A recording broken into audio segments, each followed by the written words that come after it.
কল্যাণপুরে গণধর্ষিত হয়েছে এক কিশোরী এবং 19 অক্টোবর আপনারা জানেন কুমারঘাটে এক নাবালিকা ধর্ষিত হয়েছে।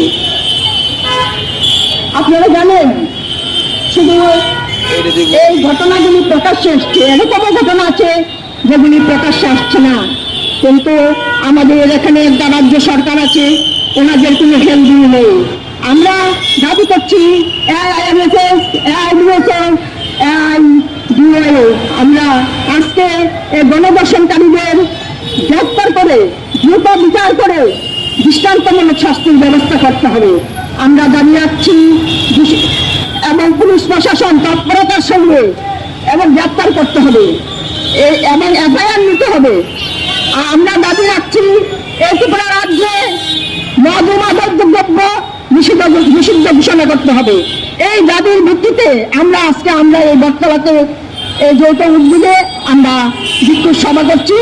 এই সভায় আমরা এখন আমাদের কর্মসূচি আমরা পালন করব এবং আমরা সমস্ত ত্রিপুরাবাসীর কাছে আহ্বান রাখছি সংগঠনের পক্ষ থেকে যে সবাই এই খুন ধর্ষণ এবং সমস্ত অন্যায়ের বিরুদ্ধে আপনারা এগিয়ে আসুন এবং রাজ্যব্যাপী আন্দোলন গড়ে তুলুন, এই আহ্বান আমি রাখছি।